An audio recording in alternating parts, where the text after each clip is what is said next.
All right, and I'm back. Take 2. Chapter 8, A Scandalous Freedom. Again, this is Tana on the Jesus Freaks channel. I'm reading to you Beautiful Outlaw by John Eldredge. It's an amazing book. So far, we have read 7 chapters together, 1 chapter a day. I missed recording chapter 7 yesterday, and so it was just recorded today, and is uploading right now. So, shortly afterwards, you should see chapter 8 available. It's going to be here on YouTube, and you'll also see it shared on Facebook as well. Again, this is from The Beautiful Outlaw by John Eldredge, chapter 8, A Scandalous Freedom. Early on in the fanfare of his public appearances, Jesus gives what will become known as the famous Sermon on the Mount. This is a big moment for Jesus. He's laid out in detail his understanding of a life that pleases God. He has, so to speak, driven a stake in the ground. His star is ascending, crowds are growing, and the religious leaders are watching his every move. Watch what Jesus does next. Large crowds followed Jesus as he came down the mountainside. Suddenly, a man with leprosy approached him and knelt before him. "Lord," the man said, "if you are willing, you can heal me and make me clean." And Jesus reached out and touched him. "I am willing," he said. "Be healed." And instantly the leprosy disappeared. From Matthew 8, 1-3. It sounds like a very nice Bible story until you understand what Jesus has done. First, this leprosy thing. Few of us have met a leper. The word has since become hijacked by the religious haze. We hardly have a reaction to it other than, poor guy. Substitute AIDS. Think of the public attitude, especially early in the AIDS crisis, when people were afraid to go to their dentist for fear of catching it somehow. Picture this man as someone in the late stages of AIDS, emaciated, body nearly bald, wheezing, face ravaged by ulcers. Second, the Jewish attitude toward those infected. Lepers were required to cry out as they passed through a village, "Unclean, unclean," warning their neighbors lest unwitting citizens accidentally touch them and become religiously defiled themselves. In Leviticus 13:45-46, it is made clear that the person with such an infectious disease must wear torn clothes, let his hair be unkempt, cover the lower part of his face, and cry out, "Unclean, unclean." As long as he has the infection, he remains unclean. He must live alone. He must live outside the camp, clothed in rags, bandana over the face, hair dirty and matted. Talk about ostracism. In Israel at that time, to get within a stone's throw of someone so diseased was to jeopardize your own righteousness and reputation. So that is the danger that Jesus is faced with. The man comes near Jesus, but not too near. What does Jesus do? He reaches out and touches him. The beauty of this is beyond words. Jesus doesn't need to come in contact with the man in order to heal him. There are many accounts where all he does is say the word and people are healed, even people a county away. Yet he touches him. Why? Mark's version of the story says that Jesus was moved with compassion. In chapter 1, verse 41. He who can be so immovable is actually moved rather easily. Moved for all the right reasons. Because this is the one thing the man needs. No one has touched him for a very long time. To be starved for human touch is far worse than to starve for bread.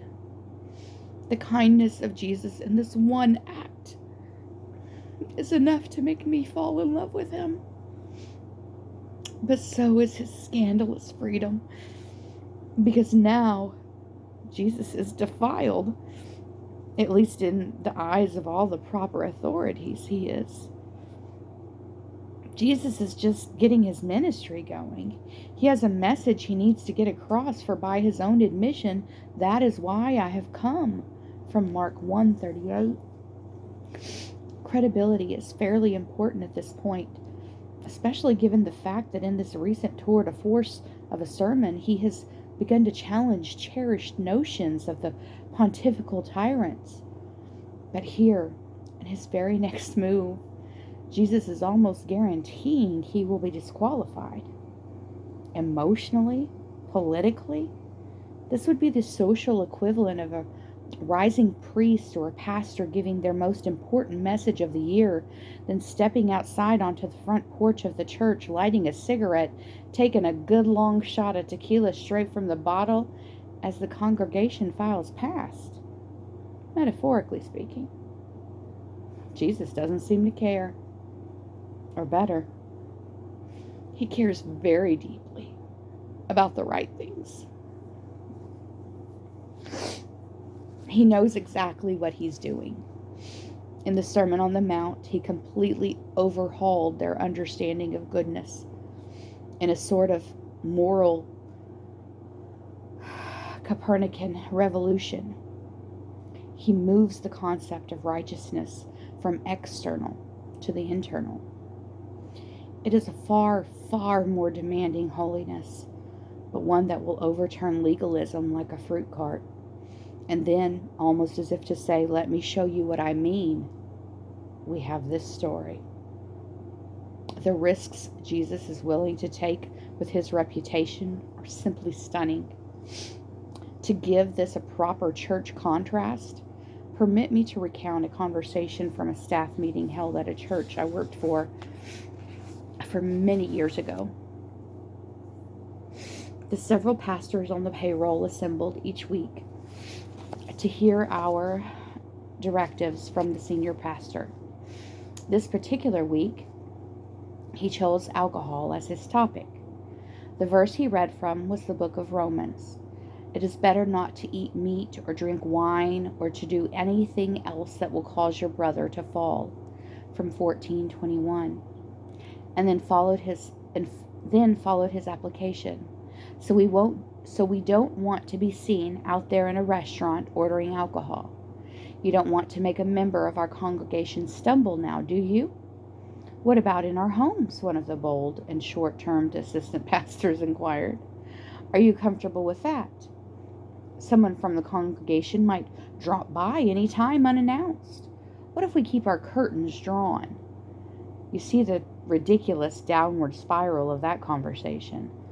After leading us oh so reverently to the reductio ad absurdum, sneaking a sip of Cabernet late at night with the lights off and curtains drawn, he then concluded for us, it would be a sin to drink as a member of this pastoral team. I wanted to raise my hand and ask if, knowing how many more people in our culture struggle with their weight, the principle applied to eating in public as well. I bit my tongue. But it is just this sort of religious rulemaking that makes us right back to the Levitical law. This is the very line of reasoning used to take away the freedom of New Testament Christianity and exchange it for the shackles of a slave wrapping honest Christians in more chains than Marley's ghost. Down through the ages, the religious have filled the church with this sort of justified legalism. Returning to the risks Jesus is willing to take, behold his utter freedom in the famous story of the woman at the well. Jesus left Judea, went back once more to Galilee, and now he had to go through Samaria, so he came to a town in Samaria called Sychar, near the plot of ground Jacob had given to his son Joseph. Jacob's well was there, and Jesus, tired as he was from the journey, sat down by the well. It was about the 6th hour when a Samaritan woman came to draw water. Jesus said to her, "Will you give me a drink?" For his disciples had gone into the town to buy food. The Samaritan woman said to him, You're a Jew and I'm a Samaritan woman. How can you ask me for a drink? For Jews do not associate with Samaritans. John 4, 3 through 9. Slow down, slow down. Our familiarity with these stories numbs us. What do we have here? Jews despise Samaritans. They don't ever speak to them. As Paul Johnson points out, the Samaritans were hated by the Jews with a quasi-religious fury and a form of local racism of the most ferocious temper. Insert the attitude of Southern whites in the Klan toward blacks in the 1920s. Furthermore, a Jewish man would never speak to a Jewish woman. A rabbi would never ever speak to a Samaritan woman. One more detail, this woman is sexually loose. She has what used to be called a reputation. She is sexually indiscreet at a time that wantonness could get a girl stoned. So we have a single Jewish man and a single Samaritan woman meeting at a well, alone. Against every convention, the man initiates a conversation. What is the girl to think? She's had more than a few drinks bought for her in the past. This encounter is scandalous right from the start. This is a white man asking a black woman for a ride in her car in Birmingham, Alabama at the height of segregation. Jesus doesn't even hesitate. He is utterly free from those religious and social prejudices disguised as what good people do. He is willing to take what would have been considered fatal risks with his reputation. We'll come back to this story in a minute. Meanwhile, it is with regard to the religious that Jesus seems more radically free. His attitude toward the Sabbath is shocking. At the time Jesus went through the grain fields on the Sabbath, his disciples were hungry and began to pick some heads of grain and eat them. When the Pharisees saw this, they said to him, "Look, your disciples are doing what is unlawful on the Sabbath." And he answered, "Haven't you read what David did when he and his companions were hungry? He entered the house of God. He and his companions ate the consecrated bread, which was not lawful for them to do, but only for the priests. Or haven't you read in the law that on the Sabbath the priests in the temple desecrate the day and yet are innocent? I tell you that one greater than the temple is here. If you had known what these words mean, I desire mercy, not sacrifice, you would not have condemned the innocent. For the Son of Man is Lord of the Sabbath."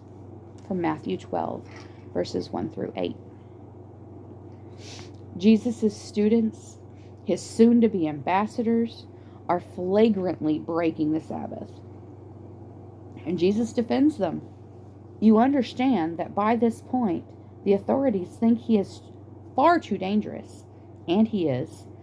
In their minds, he is continually breaking the law and encouraging others to do so.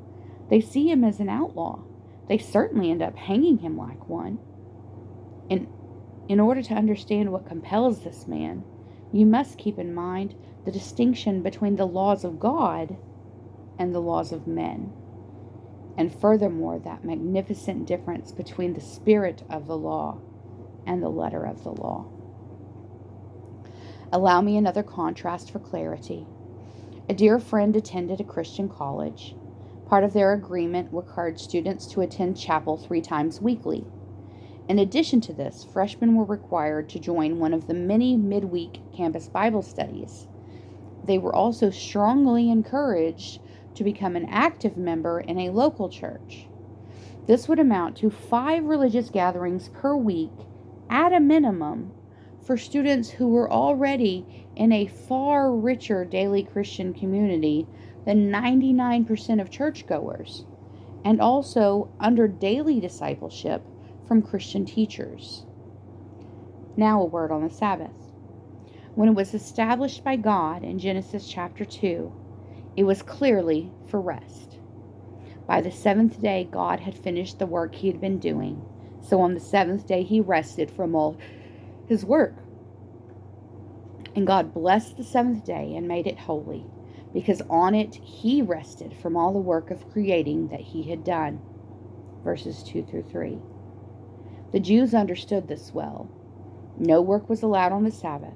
6 days you shall labor, but on the seventh day you shall rest. Even during the plowing season and harvest, you must rest. Exodus 34:21. You must rest. Therefore, Jesus makes clear that the Sabbath was made for man, not the other way around. In other words, we don't serve the Sabbath serves us. My friend chose not to attend church on Sundays. This was met with frowns and suspicion. He was dismissed as a marginally committed Christian. This is ridiculous. Religious activity, drunkenness, gluttony. These students were overloaded with extraordinary demands of study. Daily homework was a millstone hung around their necks, requiring them to labor way into the hours of every night. Sleep deprivation was standard on campus. If anyone needed a day of rest come Sunday, it was these beleaguered disciples. Rather than lifting the workload on Sunday, the college culture added yet one more duty, thus violating the spirit of the law while pretending to honor it. This is a very mild example of how suffocating religious institutions can become. But they always have their reasons. The leaders of this college will fight for the policies they have created. There is an old joke about why Baptists don't make love standing up, because people might think they're dancing. Oh my God. It captures the absurdity of legalism beautifully. This measly,